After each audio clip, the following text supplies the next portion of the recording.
Damos comienzo a un nuevo comentario bíblico expositivo. Servidores de Dios. Quien te habla es Manuel Cornejo. En esta ocasión estaré compartiendo la segunda epístola de Pedro, capítulo 3 y versículo 6, donde dice: por lo cual, el mundo de entonces pereció anegado en agua. El problema del pecado tomó naturaleza luego de la caída, ya que la sociedad de aquel entonces, antes del diluvio, fue en extremo pecaminosa, por lo que Dios determinó la erradicación de todos ellos menos 8, como señala Génesis capítulo 6, versículo 5 al 7 y versículos 11 al 13. El mundo de entonces dice que pereció, pero aunque, sin duda, el diluvio trajo profundos cambios sobre la tierra, esta, sin embargo, no pereció, sino solamente los habitantes de entonces que vivían de acuerdo con el sistema del mundo. Como debe de tomarse aquí ese nombre, el orden mundial y pecaminoso instaurado por el pecado del hombre. La primera epístola de Juan, capítulo 2, y los versículos 15 al 17 nos dice: no améis al mundo ni las cosas que están en el mundo. Si alguno ama al mundo, el amor del Padre no está en él. Porque todo lo que hay en el mundo, los deseos de la carne, los deseos de los ojos y la vanidad de la vida, no provienen del Padre, sino del mundo. Y el mundo pasa, y sus deseos, pero el que hace la voluntad de Dios permanece para siempre. Ese mundo antiguo fue inundado por agua. Y note que los falsos maestros, ellos ignoraban voluntariamente este suceso. Para el juicio por agua, Dios dejó de actuar en contención con ellas, de manera que, procediendo la tierra del agua y subsistiendo en ella, el mundo se anegó. También es necesario recordar que, además de las aguas del mar, ríos, lagos y fuentes, una gran masa de agua estaba en el interior de la tierra, a la que el relato bíblico llama las fuentes del gran abismo, al tiempo que se abrirán las cataratas de los cielos. Génesis capítulo 7, versículo 11. La tierra de entonces estaba entre el agua que la sustentaba y la que cubría, que estaban en la expansión sobre ella, como dice Génesis capítulo 1 y versículo 7, a cuyo lugar llamó cielos. Génesis capítulo 1 y versículo 8. Toda aquella antigua creación fue inundada. De ese modo, cubierta por el agua, retornó al estado caótico que se menciona en el origen de la creación, en Génesis capítulo 1 y versículo 2. Fue el viento que sopló sobre las aguas el que las hizo desaparecer de sobre la tierra, resolviendo este segundo caos, en cuyo sentido se puede tomar como figura de una nueva creación. Continúo ahora con el versículo 7, donde dice: pero los cielos y la tierra que existen ahora están reservados por la misma palabra, guardados para el fuego en el día del juicio y de la perdición de los hombres impíos. La promesa de Dios de no inundar nuevamente la tierra se ha cumplido rigurosamente. Pero la misma palabra de autoridad divina que abrió las fuentes de las aguas entonces, tiene reservada ahora la tierra y el cielo para ser sentenciados al fuego, ya que Dios ha determinado un día de ira sobre el mundo perverso que se cumplirá al final de los tiempos. La profecía del Nuevo Testamento presenta luego del reino de Cristo en la tierra 3 acontecimientos sucesivos. Por ejemplo, el primero, la liberación de Satanás atado durante el tiempo del reino en la tierra. El segundo, la purificación de la tierra por el fuego. Y el tercero, el juicio de los pecadores ante el gran trono blanco, ya que la liberación de Satanás tendrá lugar al final del tiempo del reino milenial, lo que hará en su liberación en engañar a las naciones. Apocalipsis, capítulo 20 y los versículos 7 y 8 dice: Cuando los 1000 años se cumplan, Satanás será suelto de su prisión y saldrá a engañar a las naciones que están en los 4 ángulos de la tierra, a Gog y a Magog, a fin de reunirlos para la batalla, el número de los cuales es como la arena del mar. El hecho de que quienes entren al reino, como dijo Jesús a Nicodemo, han de ser solo los salvos. Quienes nacen de ellos no lo son por el hecho de que sus padres lo sean, de modo que quienes no hayan sido salvos durante ese tiempo serán engañados por Satanás en su liberación. Estos serán introducidos para planificar una nueva batalla en contra de Dios. Apocalipsis, capítulo 20, los versículos 8 y 9 dice: Y saldrá a engañar a las naciones que están en los 4 ángulos de la tierra, a Gog y a Magog, a fin de reunirlos para la batalla, el número de los cuales es como la arena del mar. Y subieron sobre la anchura de la tierra, y rodearon el campamento de los santos y la ciudad amada. Y de Dios descendió fuego del cielo y los consumió. En una nueva formación de gentes no regeneradas, el resultado no puede ser otro que la derrota de todas las gentes guiadas por Satanás. Apocalipsis, capítulo 20, versículos 9 y 10 dice: Y subieron sobre la anchura de la tierra y rodearon el campamento de los santos y la ciudad amada, y de Dios descendió fuego del cielo y los consumió. Y el diablo que los engañaba fue lanzado en el lago de fuego y azufre, donde estaba la bestia y el falso profeta, y serán atormentados día y noche por los siglos de los siglos. Esta será la total y definitiva limpieza de los impíos para iniciar ya el eterno reino de Dios. La purificación de toda la creación será considerada más adelante en los versículos 10 al 13.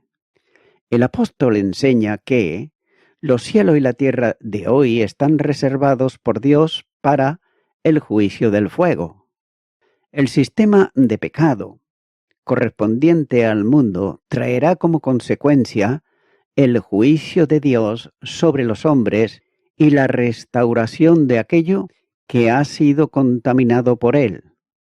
De manera que, como en la antigua dispensación fueron judicialmente tratados mediante el agua, así también este sistema está reservado para ser consumido por el fuego. El trono de Dios está dispuesto para el juicio. El Salmo 9, versículo 7 dice: Pero Jehová permanecerá para siempre, ha dispuesto su trono para juicio, ya que él juzgará al mundo con justicia.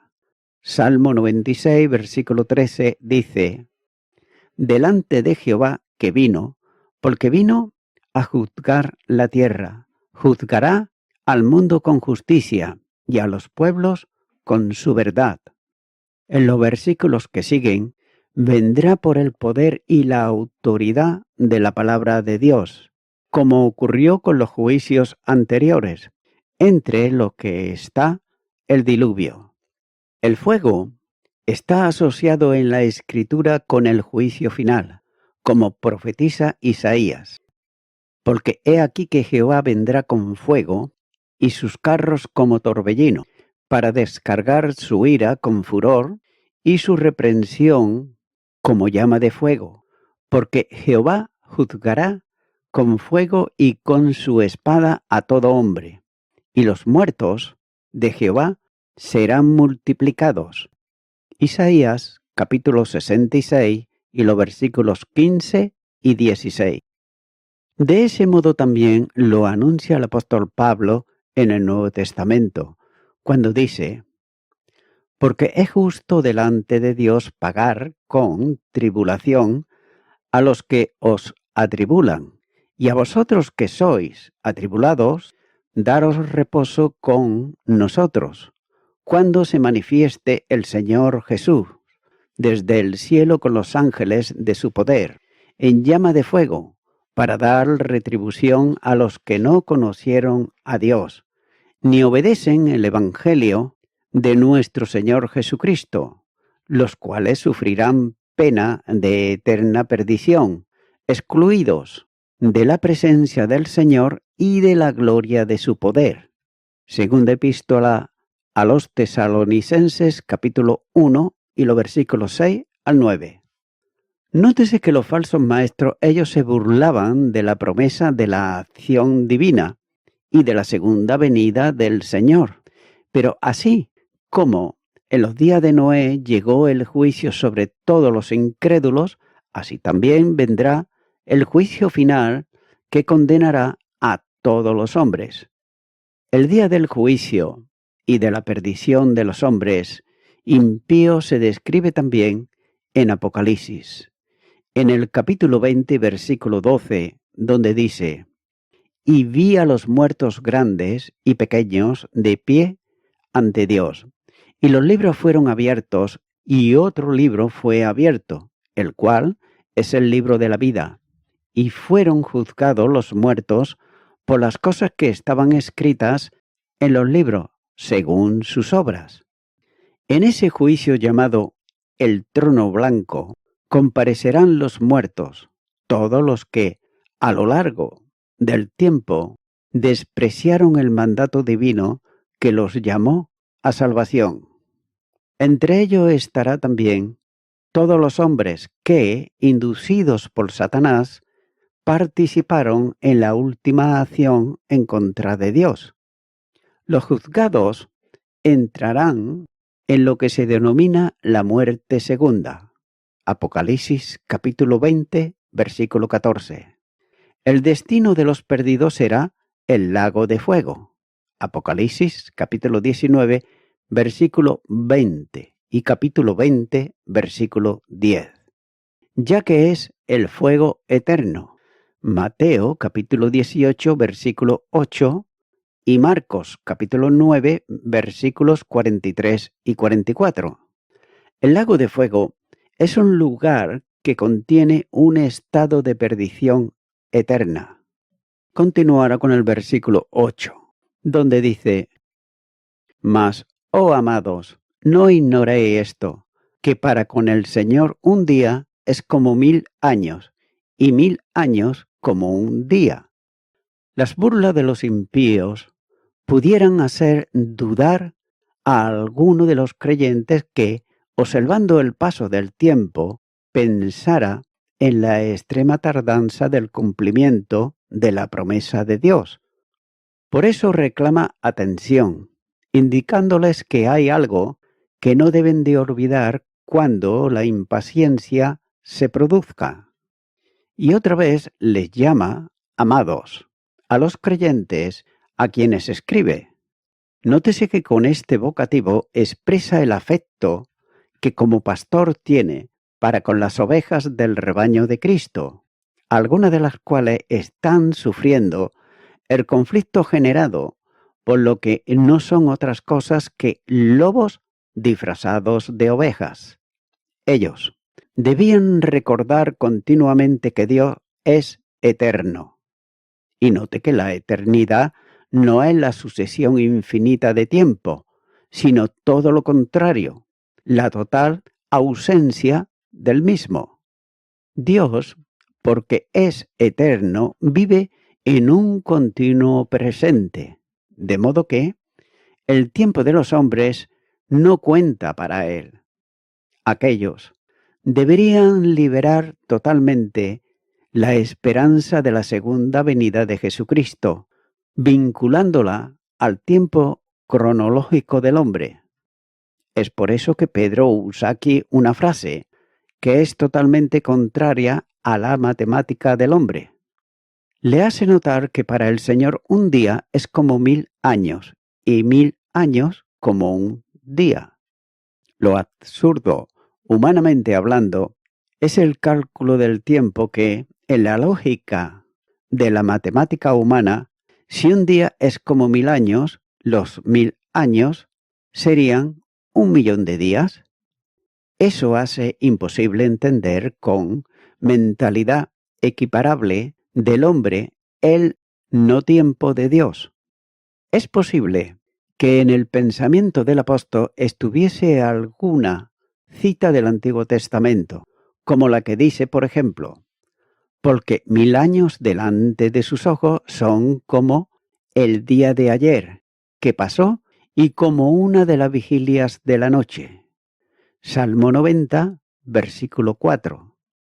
La expresión bíblica y las palabras de Pedro están dando aquí una idea de la relatividad de nuestras medidas temporales y humanas, propias de la creación material, en donde nos movemos y que nosotros mismos somos, en contraste con las medidas de Dios, que están por encima de todas las del tiempo. Los falsos maestros, ellos procuraban hacerles ver que los miles de años transcurridos resultaban un tiempo excesivo para el cumplimiento de una promesa, pero debe de tenerse en cuenta que toda la dimensión temporal grande para el hombre es algo mínimo para Dios. Esto quiere decir que, aunque pareciera, por otro lado, que se retardaba en el cumplimiento de la promesa, no es así. Dios descargará su juicio sobre los impíos y disolverá toda esta creación en su tiempo. Continúo ahora con el versículo 9, donde dice: el Señor no retarda su promesa, según algunos lo tienen por tardanza, sino que es paciente para con nosotros, no queriendo que ninguno perezca, sino que todos procedan al arrepentimiento. Lo que algunos afirman que el Señor retarda la promesa, teniéndola por tardanza, tal vez sugiriendo la imposibilidad divina para cumplirla, resultaría en una negación de lo que dijo, lo que haría poco fiable sus promesas. La razón es muy otra, ya que Dios está dando un tiempo de gracia en su paciencia, manteniendo abierta la puerta de salvación para los hombres. Sin duda, el texto tiene dos formas de entenderlo según sea la posición teológica del intérprete, ya que por un lado, los que sostienen la redención limitada tienen que aplicarlo a los escogidos para salvación desde la eternidad. La causa del retraso en el cumplimiento de la promesa es consecuencia de la gracia divina, que está dando tiempo de oportunidad, como hizo con los antidiluvianos, para que todos procedan al arrepentimiento. Ninguna acción divina está al margen de la gracia y es la gracia la que determina la salvación del hombre, dando su margen de tiempo para la salvación de cuantos creen.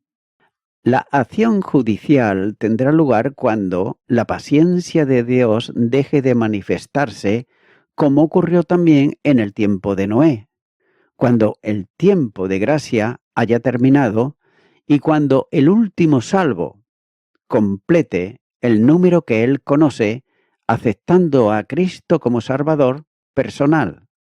El Dios de la gracia está concediendo un intervalo de tiempo para el arrepentimiento del pecador, Y no cabe duda que algunos consideran ese tiempo como tardanza. Pero note que estos no pueden ser otros que los creyentes que han sido influenciados por los falsos maestros, como señala el versículo 3. Algunos fieles se dejaron impresionar por los argumentos de los que no enseñan la verdad. Los engañadores no se limitaban a que los creyentes considerasen demorada la segunda venida del Señor, sino que simplemente la negaban. A la luz de la Biblia, no puede dejar de entenderse que el deseo divino no es que algunos se condenen, sino que todos se salven, porque Dios sujetó a todos en desobediencia para tener misericordia de todos. Romanos capítulo 11 y versículo 32. El cual quiere que todos los hombres sean salvos y vengan al conocimiento de la verdad. Primera carta de Timoteo, capítulo 2 y versículo 4.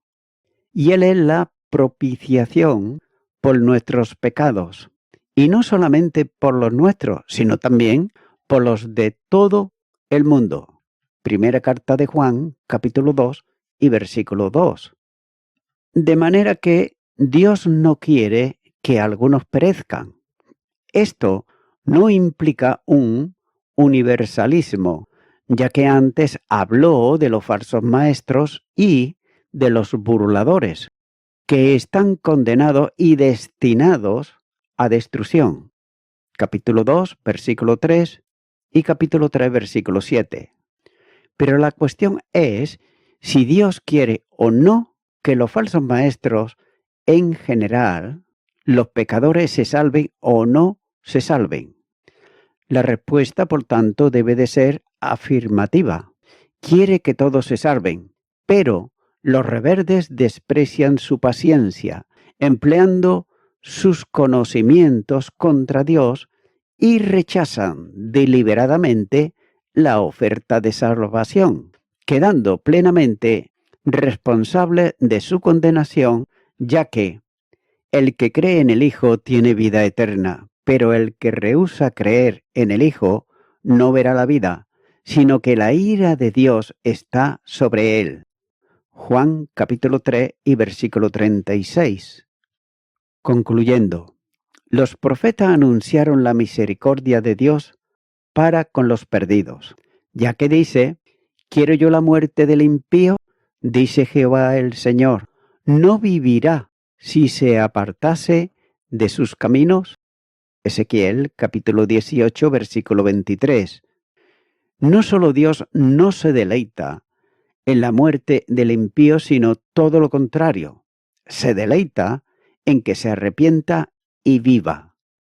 Por otro lado, algunos insisten en que se trata de un deseo y no de soberanía, voluntad absoluta, sino de benevolencia. Pero todo deseo divino para los pecadores que no se manifieste vinculado a la gracia, convierte la oferta en salvación en un sarcasmo. Ahora bien, ¿acaso no escogió a algunos para salvación? Sin duda alguna. Es una verdad bíblica que no puede ignorarse, pero de igual manera no encuentro un solo texto que haga esa afirmación para condenación. De otro modo, el que cree se salva, el que no cree se condena. Y voy concluyendo con esto. Amigo y amiga oyente, si la gente de los días de Pedro pensaba que Dios nunca iba a regresar, en sí y en verdad, pero cuanto más ellos se endurecían, se volvían más indiferentes. Y esto también le ocurre a la gente en el día de hoy, ya que con 2000 años más, sintiéndose a gusto con la mentalidad de que nada pasará, el imperativo, por tanto, es que el pueblo de Dios entienda por qué los últimos días han durado tanto hasta ahora y por qué puede durar aún más. Así pues, no se debe a que Dios sea olvidadizo o indiferente, o senil o impotente, o esté dormido. Se debe a que es paciente, y es por nosotros, ya que quiere darle a la gente que aún no son salvos en Cristo Jesús una oportunidad de arrepentirse y reconciliarse con Dios por la fe depositada en la obra de redención de Cristo.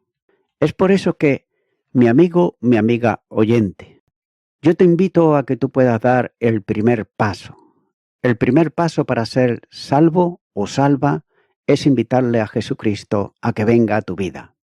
Es tomar la determinación firme en tu corazón de aceptarle como tu único y suficiente Salvador. Ora conmigo y repite esta oración que voy a hacer si nunca antes la has hecho y di: Señor Jesucristo, vengo ante ti porque nunca antes he pensado estas cosas seriamente. Y si la he oído, no la he creído. Pero tu palabra afirma que así ocurrirá. Por ello vengo ante ti, pidiéndote perdón por todos mis pecados y aceptándote como mi único y suficiente Salvador. Te doy gracias. En tu nombre. Amén.